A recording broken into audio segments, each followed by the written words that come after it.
So now we're going to talk about exponents. So we define exponents to be repeated multiplication. So we would write 3 to the 5th as just 3 multiplied by itself 1, 2, 3, 4, 5 times. So let's make sure we have the right terminology as we talk about exponents. So here we have 3 to the 5th. 3 to the 5th. So the 3 is called the base. The 5 is called the exponent. And 3 to the 5th is a power. We read this as 3 to the 5th power. And there are all sorts of exponents that we can write. 3 squared, 3 cubed. So 3 squared, 3 cubed, 7 to the 8th power, 2 to the 10th, 9 to the 25th. So now, using that definition of exponents, we can evaluate the following expressions. So we can evaluate -2 squared. So -2 squared is just -2 times -2, which equals +4. Well, now we can evaluate -2 cubed. Well, this is -2 times -2 times -2, which is -2 times -2 is +4, times another -2 is -8. We can also evaluate -2 squared. In this case, the exponent 2 only applies to the base 2, not to the negative. Here, the exponent applies to the 2 and to the negative because it is in parentheses. Parentheses and then exponent. Now there are no parentheses, so we do exponent and then negative. So this is -2 times 2, which equals -4. Then lastly, we can raise 1 to the 2023rd power, and it does not matter how many times I multiply 1 by itself, the answer is always 1.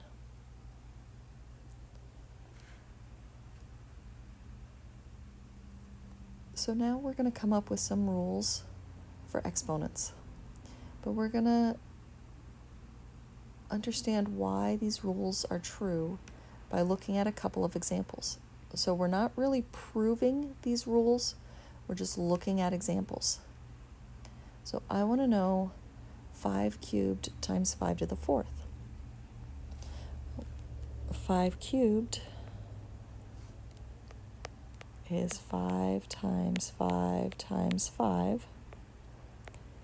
5 to the 4th is 5 times 5 times 5 times 5.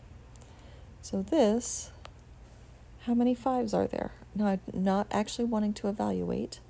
I'm just looking. There's 1, 2, 3, 4, 5, 6, 7 5s. I multiply 5 by itself 7 times. And I notice that this, my exponent, I just add the 2 exponents.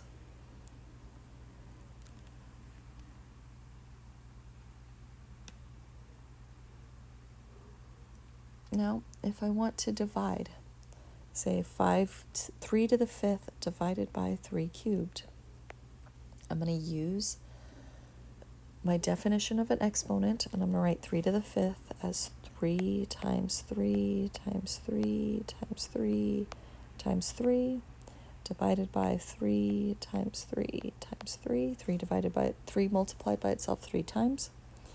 You can cancel 1, 3, 2, 3, 3 3s from the numerator and the denominator. And we are left with 3 squared, which equals 3 to the 5 minus 3.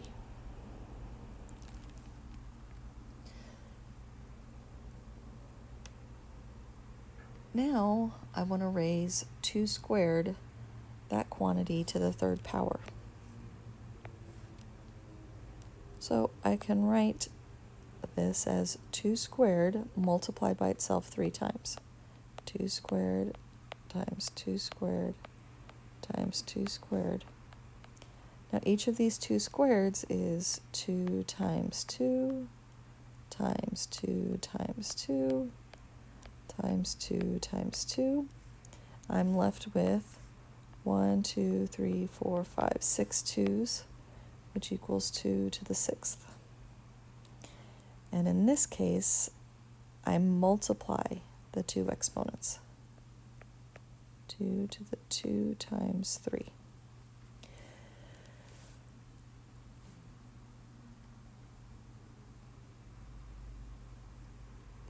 So one more case, one more expression.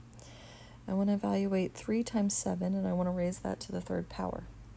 So yes, if I'm actually evaluating, we would want to do parentheses first. So 3 times 7 equals 21, and then raise that to the third power and figure out whatever 21 cubed is. But that's not quite what I'm trying to accomplish right now. Right now is I'm trying to figure out a rule where if I multiply 2 different bases and I raise those bases to the same power, what happens? So I'm going to rewrite this using my definition of exponents. So we have 3 times 7 times 3 times 7 times 3 times 7. Now this is all multiplication, and multiplication is commutative, so I can move the 3's and the 7's around. So I can write this as 3 times 3 times 3 times 7 times 7 times 7. So I'm left with 3 cubed times 7 cubed. So in a sense, I have distributed this exponent to the 3 and to the 7. So I now have 3 cubed and 7 cubed. Now, some things to note. For the first 3 examples, I have the same base in each example. I'm multiplying 5 to an exponent times 5 to a different exponent. I have the same base. Here I have 3 to an exponent divided by 3 to an exponent. I have the same base. Only when we have the same base can we add the exponents or subtract the exponents. Here I have a base raised to a power raised to another power. So this is when we multiply exponents. Now here I have different bases multiplied together, 3 times 7, but they have the same exponent, 3 cubed and 7 cubed.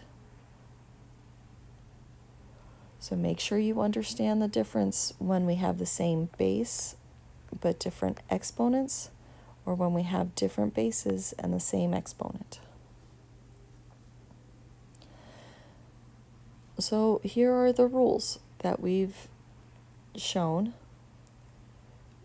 We know that if we take a negative number and raise it to an odd power, an odd integer, we can take the negative sign out. We keep the negative sign.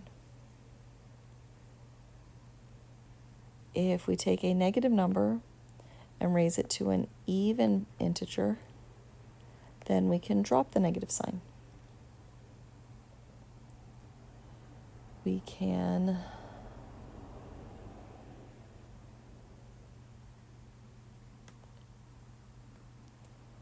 if we have the same base raised and we multiply those bases by exponents, and so if we have a base raised to an exponent times that same base raised to an exponent, I can write that by simply adding the exponents.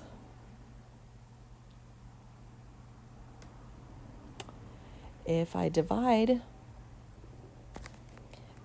numbers with the same base, then I can just subtract the exponents.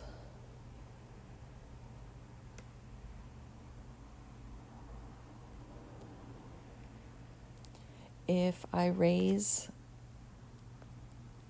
an exponent, a power, a base A raised to an exponent m, so if I have a power raised to another exponent, I can multiply the two exponents together.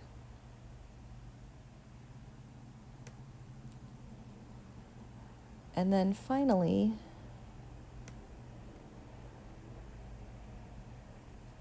if we have a product of two different bases raised to the same exponent, I can distribute this exponent. So a times b, this product raised to the nth power, the same thing as a to the n times b to the n.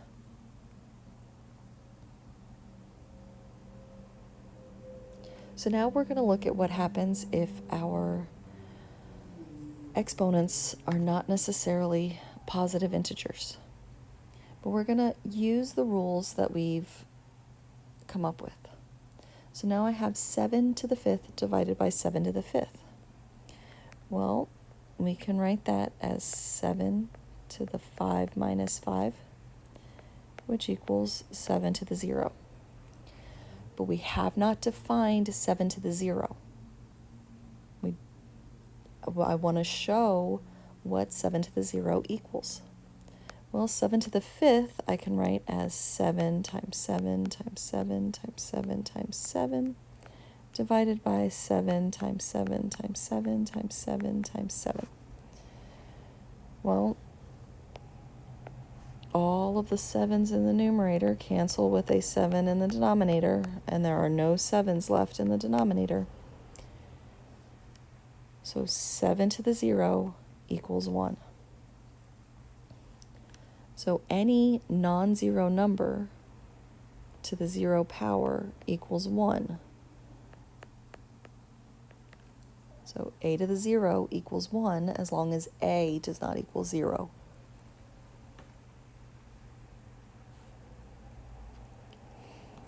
Now, what if the exponent is larger in the denominator than it is in the numerator? Well, let's use our rules. We have 3 to the 2 minus 5. 2 minus 5 is 3 to the negative 3. And now let's write it out using our definition. So 3 squared is 3 times 3. Divided by 3 to the 5th is 3 times 3 times 3 times 3 times 3.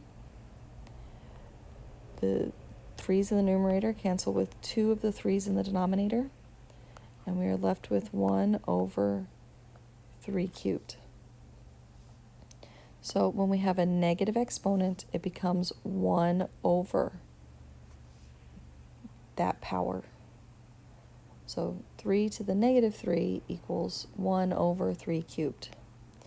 Or we can say a to the negative n is equal to 1 over a to the n. Right, where since I have a to the n in my denominator, I want to make sure that a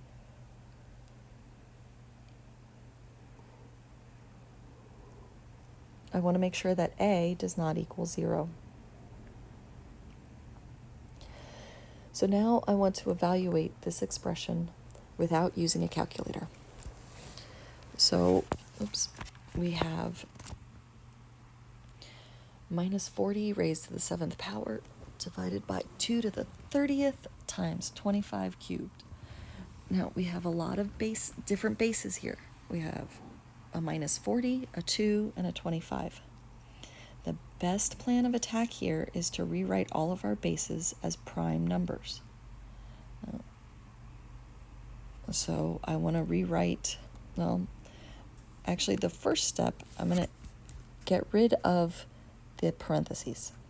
So I have a negative number raised to an odd power, so we can write that as minus 40 to the 7th divided by 2 to the 30th times 25 cubed. Well, I want to rewrite 40 in terms of primes. So 40 is equal to 4 times 10 is equal to 2 squared times 2 times 5. So it's 2 cubed times 5. So we have minus 2 cubed times 5 to the 7th power divided by 2 to the 30th power times, and here's the other one I want to do. I want 25 equals 5 squared. So here I have 5 squared cubed.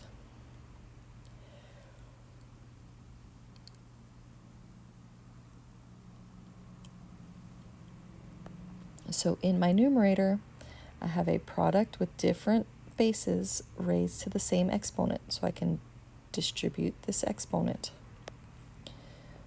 So this equals negative 2 cubed to the 7th times 5 to the 7th divided by 2 to the 30th times, and here I have a power, 5 squared, raised to the exponent 3.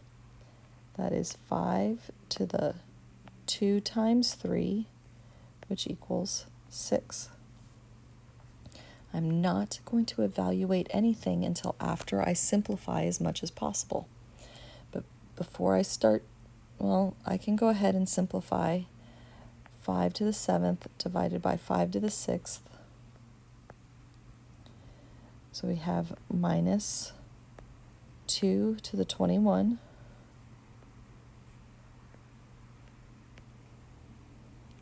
divided by 2 to the 30th times 5 to the 7 minus 6 equals negative 2 to the 21 minus 30 times 5, which equals negative 2 to the 9th times 5. 2 to the 9th is 512.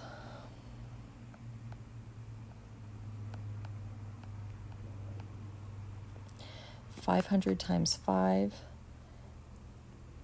is negative 2,500. 5 times 12 is 60. So that is negative 2,560. Now I want to find the number x so that the following equations are true. So I have 1 over 4 equals 2 to the x. So I can take the reciprocal of both sides and get 4 equals 2 to the minus x, or 1 over 2 to the x. 4 is equal to 2 squared, so 2 squared equals 2 to the minus x. So my exponents should be equal.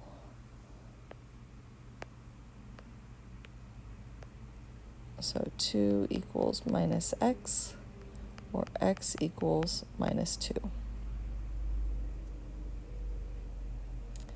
Here I have 3 to the x equals 9 squared times 3 divided by 27 squared. I'm going to rewrite all of my bases on the right hand side as powers of 3. So 9 squared,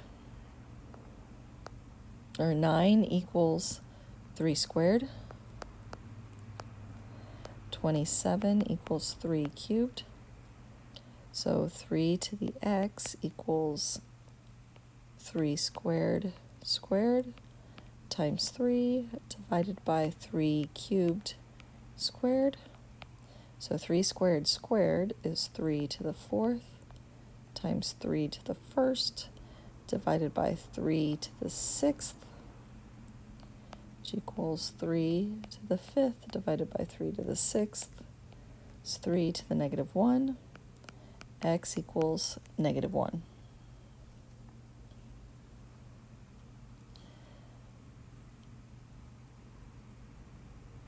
$125 equals 25 cubed over 5 to the x. So now my x is in my denominator. Same approach. I'm going to rewrite everything as powers of 5. So 125 is 5 cubed equals 5 squared cubed divided by 5 to the x. So 5 squared cubed is 5 to the 6th divided by 5 to the x. We have 5 to the 6th minus x equals 5 cubed. So our exponents need to be equal. So 3 equals 6 minus x. X equals 3.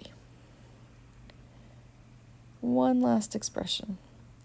2 to the 29th minus 2 to the 28th equals 2 to the x plus 2 to the x. Now this problem is different because we're not multiplying or dividing.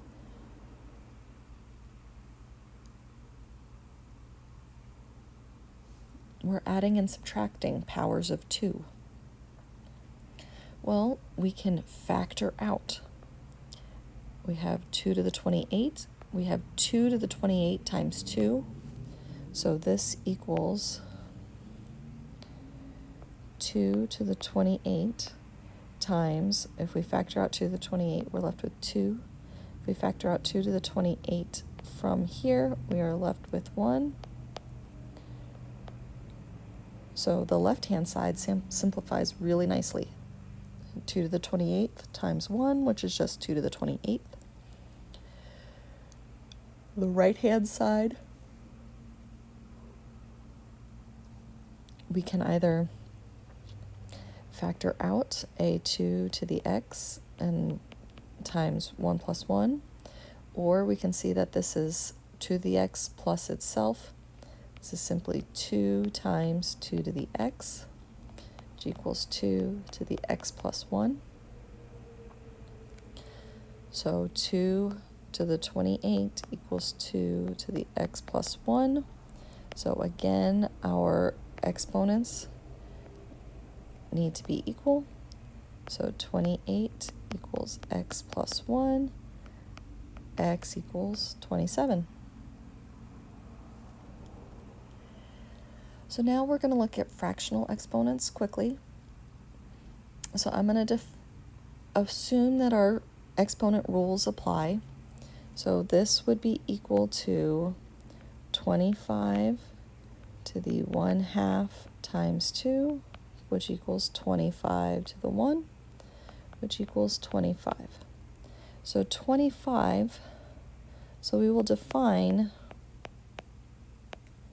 25 to the 1/2, 25 to the 1/2 to be the positive number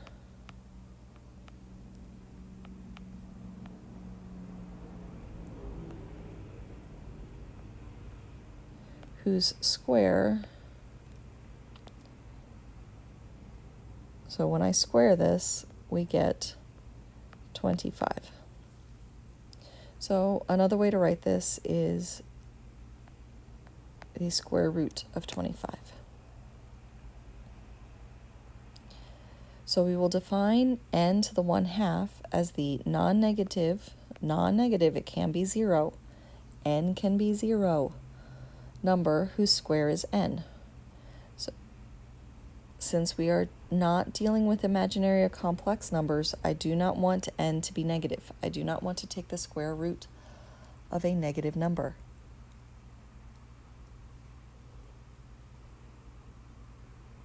We can also define n to the 1/3 as the number whose cube is n.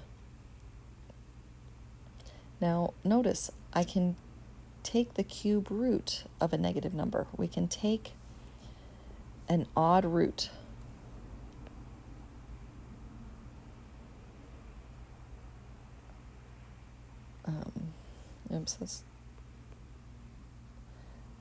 So we can take the 5th root of n or the 11th root of n, and n can be any number. Up here, if we take an even root, the square root of n or the 4th root of n or the 100th root of n needs to be non-negative. So now I want to evaluate.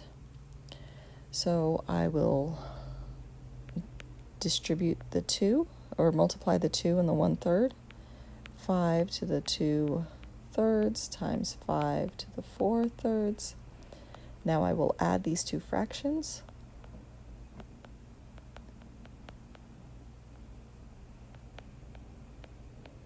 Five to the 6/3, which equals 5 squared, which equals 25.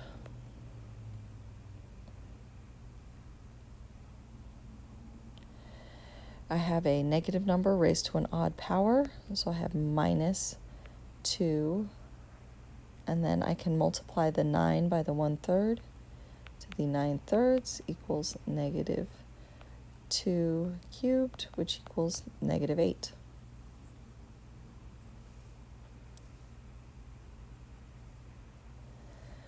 We can rewrite 12 as 4 times 3. 4 is 2 squared, so 12 is 2 squared times 3. So we have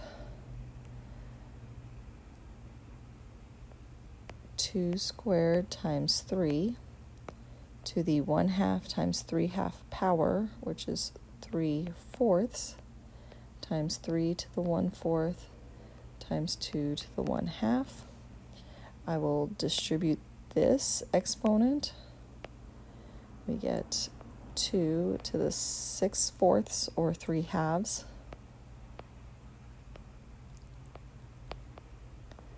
times 3 to the 3/4 times 3 to the 1/4 times 2 to the 1/2. 3 to the 3/4 times 3 to the 1/4 is 3. 2 to the 1/2 times 2 to the 3/2 is 2 to the 4/2, or 2 squared times 3 equals 12.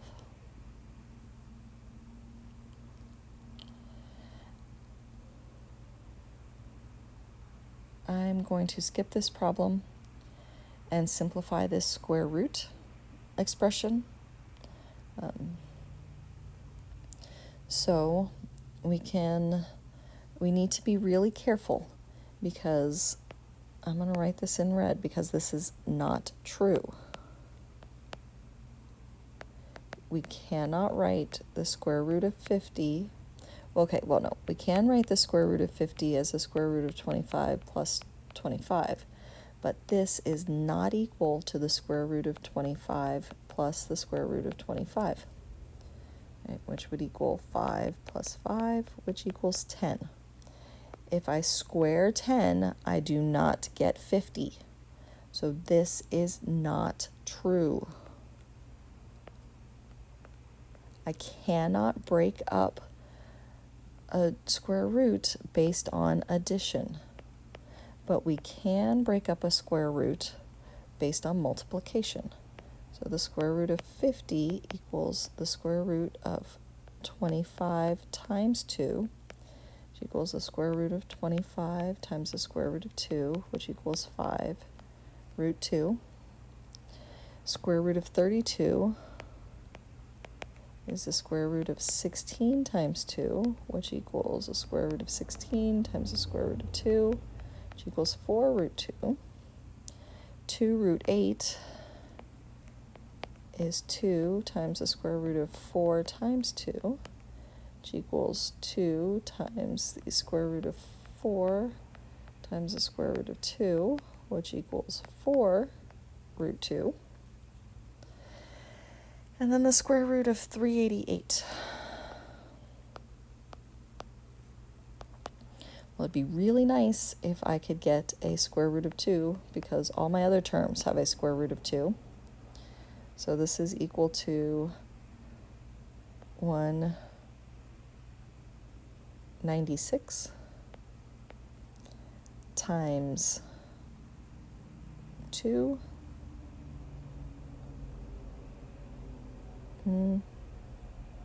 That's not right. That is equal to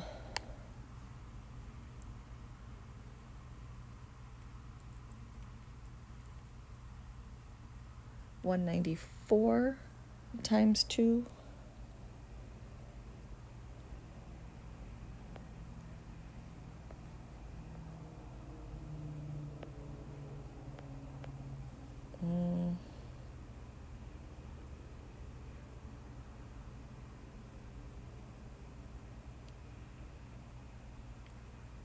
But that doesn't have a square root.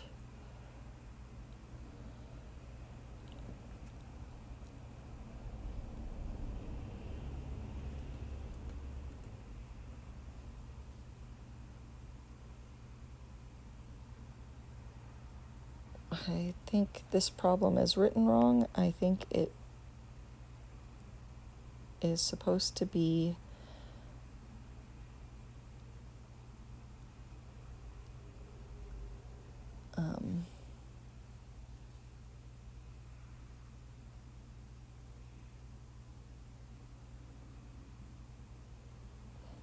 338, not 388.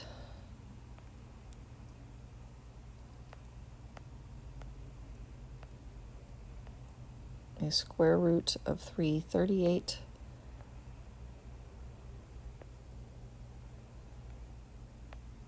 so let's come down here real quick.